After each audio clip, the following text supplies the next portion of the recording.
MTSNU Wahid Hashim Talang beralamat di Jalan Projo Sumarto 2, Desa Langgen, Kecamatan Talang, Kabupaten Tegal.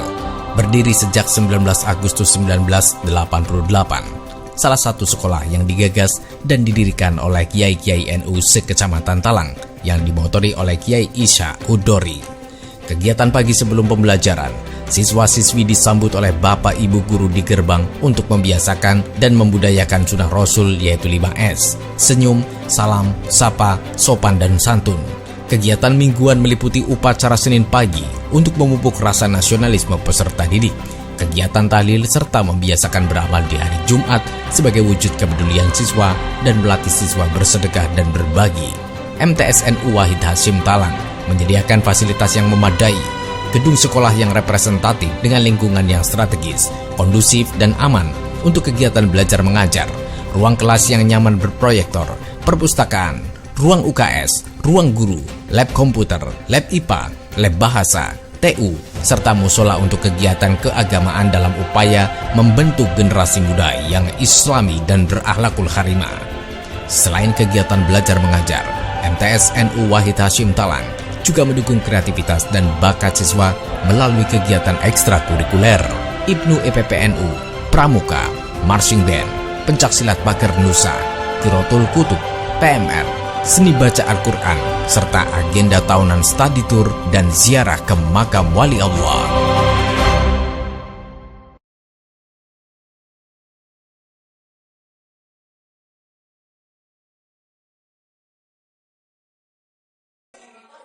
Assalamualaikum warahmatullahi wabarakatuh. Yang saya hormati Bapak Ibu penguji kinerja mahasiswa PPG dalam jabatan Kementerian Agama Republik Indonesia Transformasi Plus LPTK YIN Sultan Namai Gorontalo batch 4 tahun 2025. Perkenalkan, nama saya Wildan Hamdani, guru mata pelajaran Akidah Akhlak di MTSNU Wahid Hashim Talang, Kabupaten Tegal. Saya adalah mahasiswa pendidikan profesi guru dalam jabatan Kementerian Agama Republik Indonesia Transformasi Plus batch 4 tahun 2025 di LPTK YIN Sultan Namai Gorontalo dengan NIM 2574 250 115. Pada hari ini Senin 19 Januari 2026 saya akan melaksanakan praktik pembelajaran dalam rangka penilaian uji kinerja UKM PPG batch 4 tahun 2025 pada materi keteladanan Rasulul Lasmi dan keistimewaannya, kelas 8 mata pelajaran Akidah Akhlak. Terima kasih penarahan dan arahan bimbingannya dan selamat menyaksikan video pembelajaran saya. Assalamualaikum warahmatullahi wabarakatuh.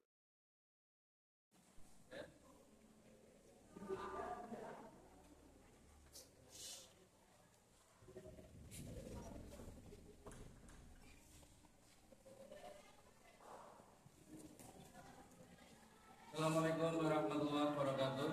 Waalaikumsalam warahmatullahi wabarakatuh. Gimana kabar kalian hari ini? Alhamdulillah.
Untuk hari ini saya absen dulu.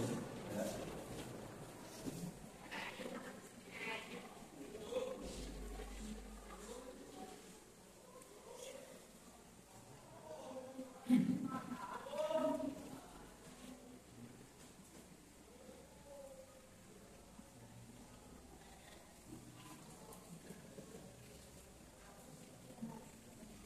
Ada Mas Ari, ada Marisa, Adi Jamil, Afali Muhammad,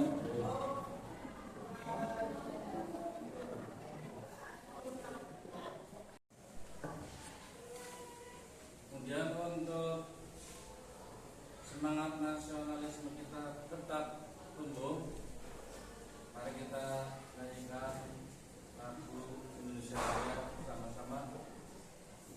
Nabila, silakan pimpin.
Sebelum masuk materi, saya akan bacakan dulu tujuan pembelajaran pada hari ini.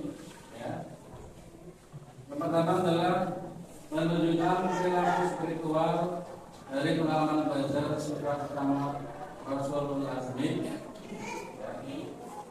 Yang kedua, menunjukkan perilaku sosial sabar dan tanggung jawab sebagai implementasi mengimani sifat utama Rasul Azmi. 3. Menjelaskan pengertian Rasul Azmi. 4. Menyebutkan sifat utama dan kebutuhan Rasul Azmi. 5. Menunjukkan tentang perilaku dari sifat utama dan kebutuhan Rasul Azmi. 6. Menyebutkan kisah Rasul Azmi.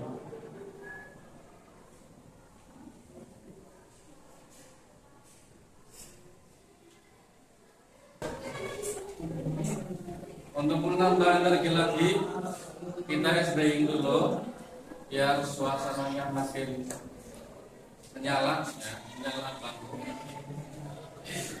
Tepuk salut.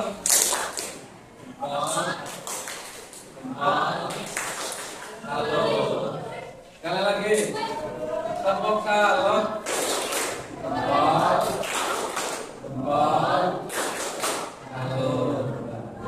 Ini salut untuk kalian, jam segini masih semangat, ya. Sebelum lebih dalam lagi kita masuk materi, ya. Saya ingin kalian tahu, ada yang tahu cinta sebenarnya yang pertama itu siapa? Allah. Dua? Nah, untuk itu materi kali ini ya, kita akan membahas tentang keteladanan Rasul Ulul Azmi dan keistimewaannya. Ya, biar lebih dalam lagi, saya akan perlihatkan media pembelajaran lewat video. Kalian simak baik-baik ya.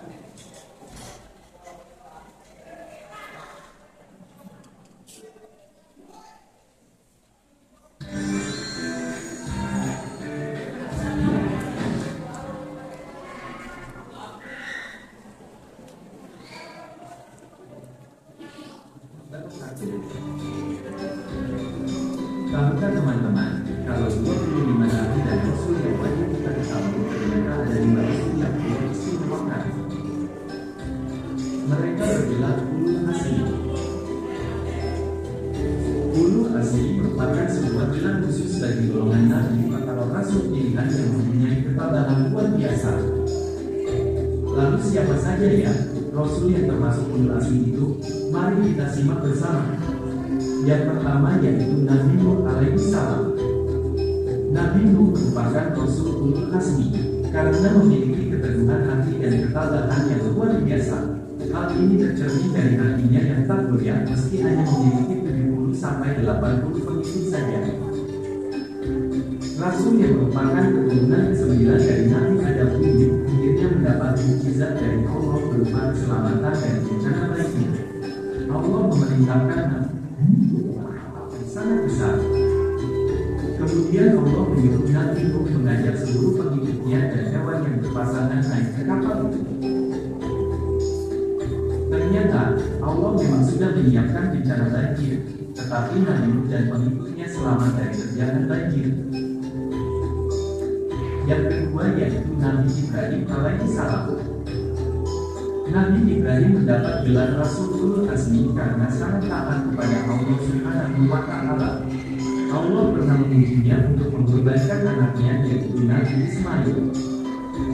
Ibrahim sebenarnya sangat menyayangi Ismail, tapi dia tetap taat menuruti perintah Allah. Saat Ibrahim hendak menyembelih Ismail, pedang yang digunakan mendadak tumbuh dan Allah kemudian menggantikan Ismail dengan domba. Selain itu, keteguhan hati Nabi Ibrahim juga tercermin dari keinginannya memerangi kaum penyembah berhala. Nabi Ibrahim bahkan menghancurkan patung-patung berhala hingga membuat Raja Namrud marah. Akhirnya Raja Namrud memerintahkan prajuritnya untuk membakar Nabi Ibrahim hidup-hidup. Namun, Allah menyelamatkan Nabi Ibrahim dari api tersebut dengan mengubah api itu menjadi dingin.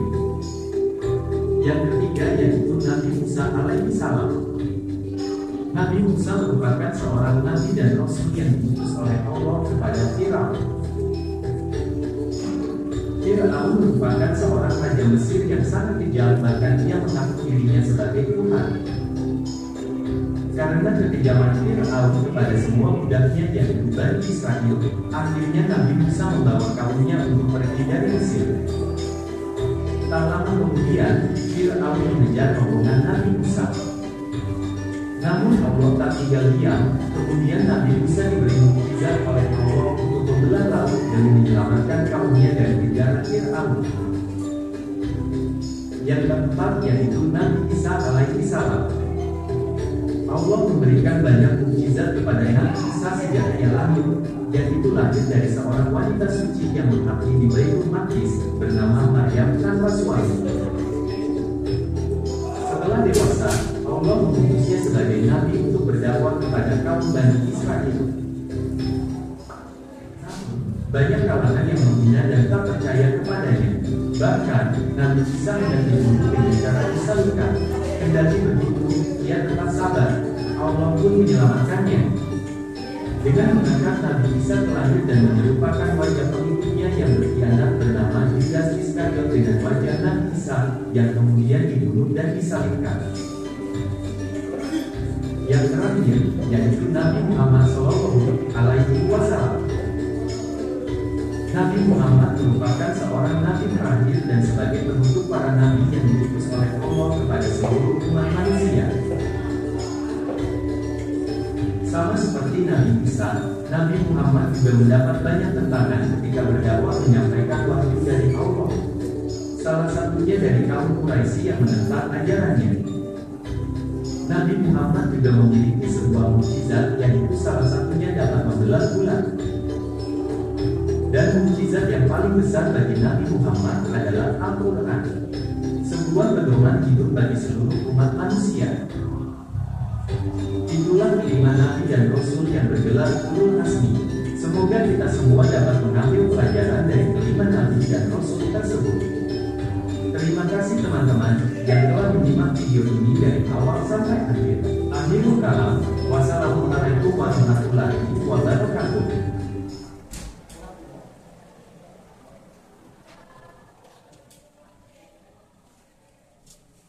Dari video ini, apa yang bisa kalian pelajari setelah menonton tayangan tentang Rasul ulul azmi? Apa yang bisa didapatkan? Yaitu berupa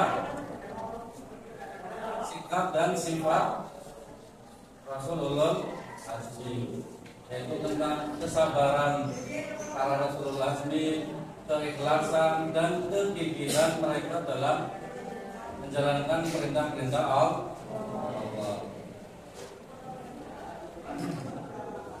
Nah, setelah ini akan saya berikan tugas LKPD ya, untuk mengetahui sejauh mana kalian memahami apa yang ada di video ini. Maka kita akan bagi 4 kelompok ya, 4 kelompok. Dari nanti anak perempuan jadi 2, nanti ini anak laki-laki langsung jadi 2 ya.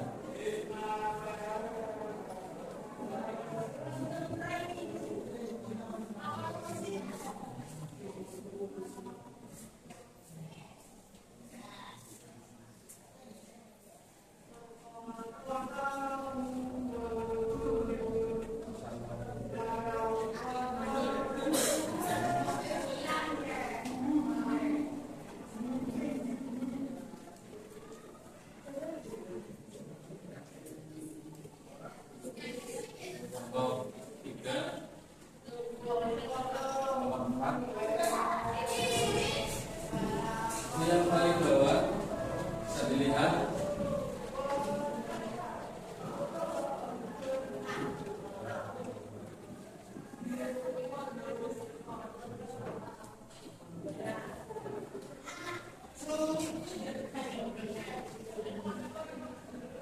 yang mana ini kita lihat ya, nomor 1 dan 2. Jadi kalian akan mengklarifikasi perbedaan antara Nabi, Rasul dan Rasul ulul azmi. Kemudian bagaimana caranya kita memperhatikan sifat-sifat Rasul ulul azmi dalam kehidupan modern sekarang. Kerjakan, ini saya bantu. Nanti setelah selesai, perwakilan dari setiap kelompok akan mengutarakan jawaban tersebut. Ya.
Oke, setelah kita kalian bersama diskusi, saya minta perwakilan dari masing-masing kelompok untuk bisa mempresentasikan, membacakan hasil diskusi kalian. Begitu, kelompok 1 dipersilakan untuk maju ke depan. Ya. Ya, Bapak.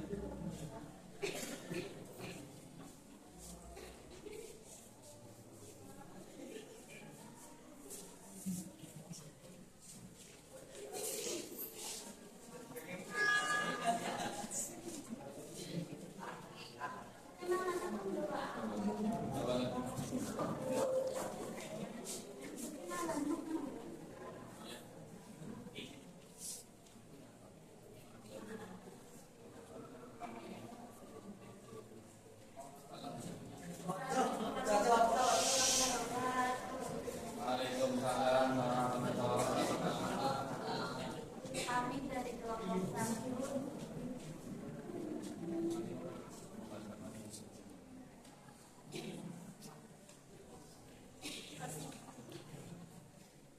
kami adalah seorang yang mendapatkan diri sedangkan Rasul adalah seorang yang mendapatkan musibah untuk dirinya dan para umatnya.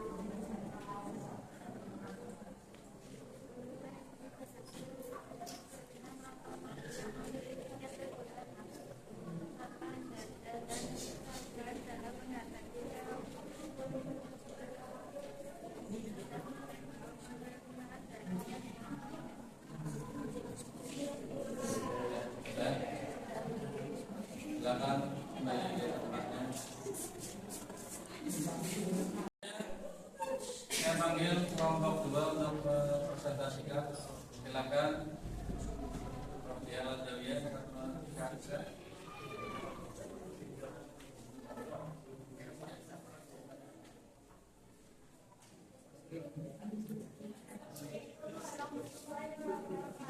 Waalaikumsalam warahmatullahi wabarakatuh.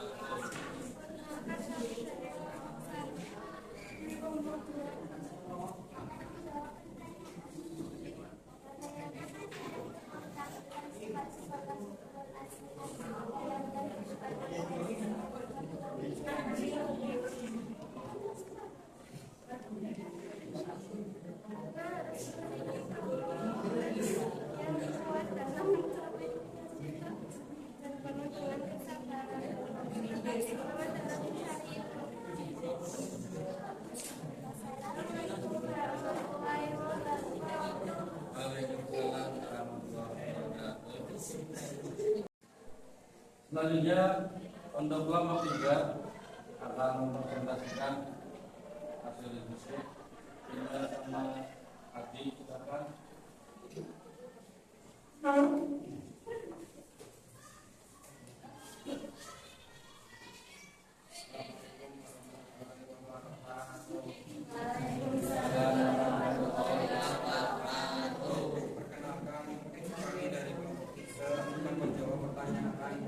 Setelah kita mempelajari kisah teladan Rasulullah tapi kita klasifikasikan perbedaan antara Nabi dan Rasulullah. Nabi mendapatkan wahyu untuk dirinya dan keluarga. Rasul menyampaikan wahyu untuk keluarga dan umat. Rasul Ulul Azmi yang mendapatkan gelar karena kejujuran mereka. Sekian, Assalamualaikum warahmatullahi wabarakatuh. Waalaikumsalam.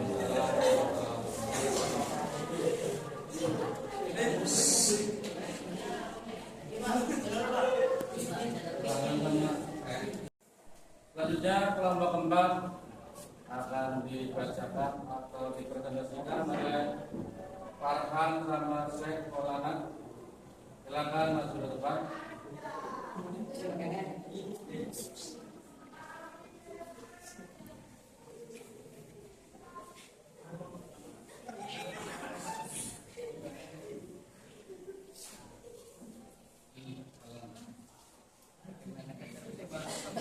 Nah,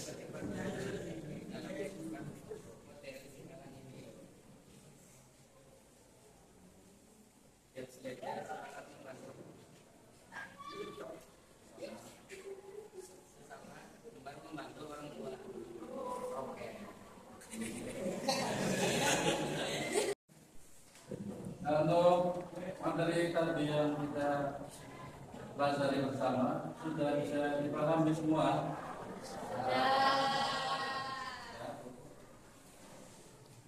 Tapi nanti kalian harus bisa menanamkan sifat-sifat relasi di kehidupan kalian sehari-hari. Bisa ya? Selanjutnya, sebelum kita menutup, saya simpulkan bahwa Rasulullah ini adalah Rasul pilihan Allah, yang mana kita contoh tentang keikhlasannya beliau-beliau, kesabaran beliau-beliau, dan kegigihan beliau-beliau. Kita terapkan oleh kalian sebagai pelajar, harus semangat, harus gigih, pantang menyerah, ya. Dan untuk materi selanjutnya nanti pada pertemuan berikutnya kita akan mulai membahas tentang sifat-sifat terpuji, ya. Sekian untuk hari ini. Mudah-mudahan ilmunya bermanfaat untuk dunia dan akhirat kita semua. Amin ya rabbal alamin. Untuk terakhir doa kita baca bersama-sama. Bimbing oleh imam.